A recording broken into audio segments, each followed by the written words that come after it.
I don't know what we're about to see. I just found this file. Give it a minute. Here we go.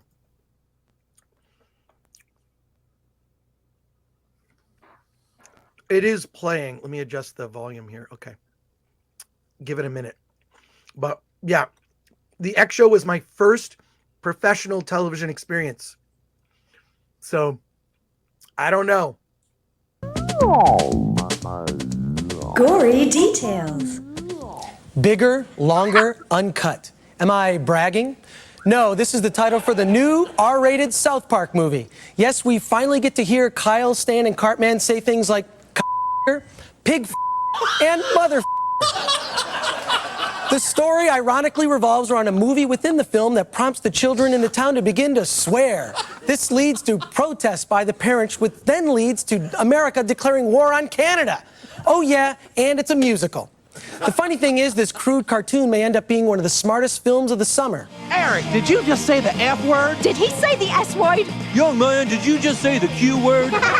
We have to get you children off of foul language. Tell him we'll have punch and pie. We're not gonna have punch and pie. My bill will come if they think we have punch and pie. Ooh. We've got to see this movie, dude. South Park, the movie, is the most intelligent social satire since Animal Farm, and it stands among the best of the Monty Python films. It's a must-see. Now, I know what you're thinking. How could any movie be worse than Wild Wild West? Easy. It could be called Dudley Do-Right.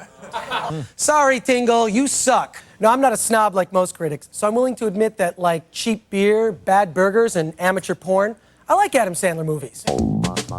Director Rennie Harlan, who tortured us with crap like The Long Kiss Goodnight and the annoying pirate movie Cutthroat Island, delivers yet another turd. This time taking a dump in the ocean. Deep Blue Sea is about super intelligent killer sharks. Super intelligent killer sharks? What's that? I know guys working at 7-Eleven with better ideas for movies. One big problem the filmmakers kind of overlooked: the sharks look fake. Avoid the Deep Blue Sea like the corner crack whore. At its heart, it's a love story, so take your girl and a vomit bag. And I mean that as a compliment. Who cares? Rosie O'Donnell plays an ape in perhaps the role that will define her career. And frankly, if I had my choice in a perfect world, Rosie would be off that lame talk show and only play cartoon apes. The reason the acting is so good is that the cast act like real people instead of movie people.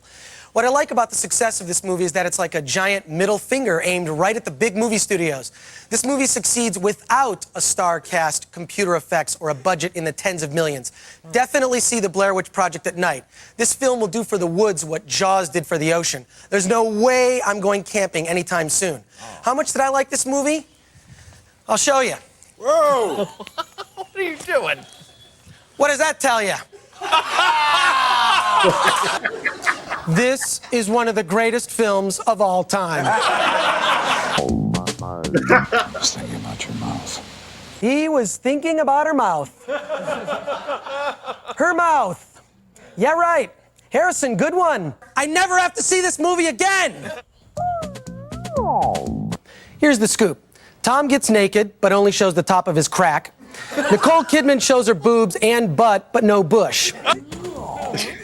Picture this. You have a 5-pound bag of sugar shoved down your throat while an inept nurse administers a gooey honey enema and Bruce Willis does the river dance. That's what it's like to see the story of us. Wild Wild West, which, like most great westerns, has a rap music soundtrack. Yeah, and it's downhill from there. It's good, clean, gay fun. You're the only one for me. At least my proctologist uses rubber gloves. Fight Club is a subversive $65 million underground film with a sense of humor that forces you to think. 6th rule, no shirts, no shoes. 7th rule, fights will go on as long as they have to. And the 8th and final rule, if this is your first night at Fight Club, you have to fight. Okay, no shirts. shirt. I just want to get this all down. No shirt. You know what? I'll put my shirt back on, all right? This movie is going to get a lot of heat for its reckless violence by the usual group of 50-year-old, out-of-touch movie critics. Guess what, a-holes? This movie wasn't made for you. Fight Club is a film for my generation. This is a by-the-numbers thriller that highlights Jeff Bridges' best skill, overacting. Would it be possible for you not to take my picture? Yeah, she doesn't want to be photographed. Few scenes later, she's taking her top off. 2 reasons to see this film. 1, it's a chick flick, and any woman who sees this is liable to end up so worked up, she'll be stuck to her seat. And 2, and I mean 2,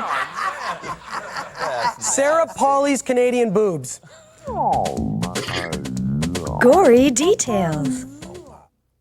That's it for the Oh, wait, I also saw The General's Daughter with John Travolta, and it sucked. That's it for the Gorey Details. Yeah. I don't know what to say. You missed I have those not.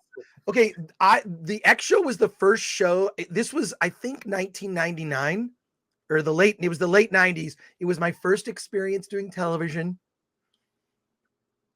What's funny is I look at that and I'm like, wow, I kind of haven't changed. I mean, I've changed physically, but like my opinions about things are kind of the same here. I wonder if there are any comments about what we just saw. I don't know what to say. Alan, do you have any comments on what we just witnessed? Yeah, I'm like, yeah. Do you miss those days? No, it was fun. It was, well, I miss the paycheck because my first foray in TV, it actually paid really well. And then the more TV I did, the less money I made. Yeah. By the time I got to G4 was actually the least money I've ever made in television.